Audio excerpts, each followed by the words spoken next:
Then there's a strong community of people that think that Sandy Hook was a hoax, and that this was staged, and that maybe people in the film were acting.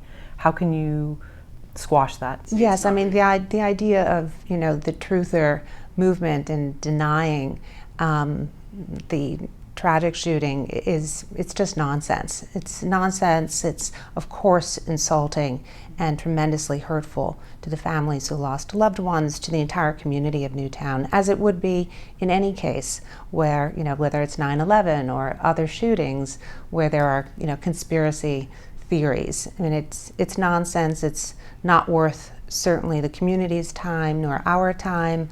But it is certainly unfortunate that they have reached out in such personal ways to families who lost loved ones.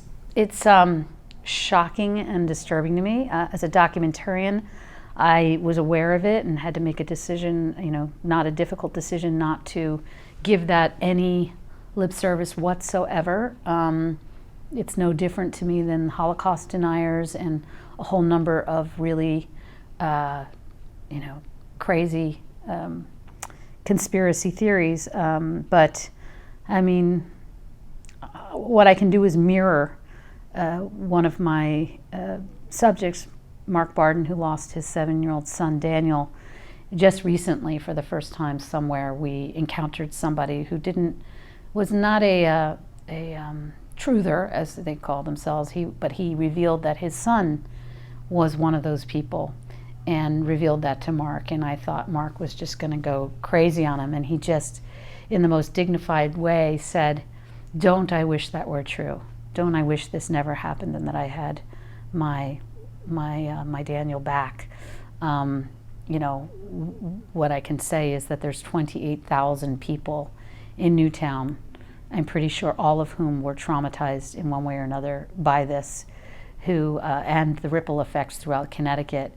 Of everyone who knew somebody who went to those funerals, and it's just really, it's not even something I can comment on. It's so disturbing.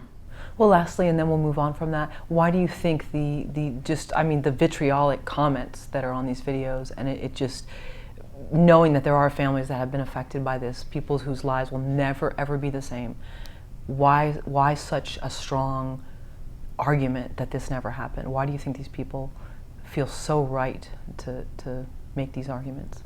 I guess it's the subject of another documentary, honestly. Mm-hmm. I have in my mind thought, what is at the root of these kinds of conspiracies? Are a majority of these people mentally unbalanced?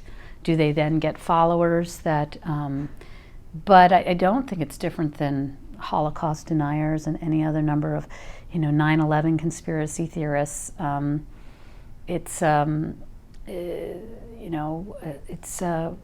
Do I think it could be as simple as an article I read the other day that said perhaps they're just want to be in such denial that such a horrific thing could happen? Yeah.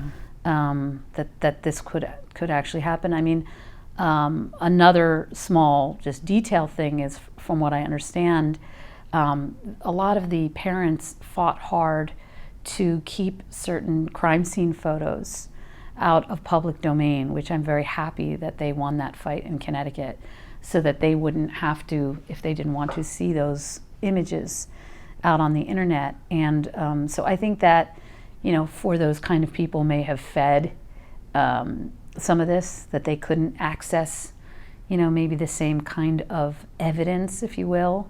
And the same thing happened with Osama bin Laden. I mean, it's happened with so many things of like, show us the proof. So anyway, it's not something I like to spend a lot of time thinking about because it's just so awful.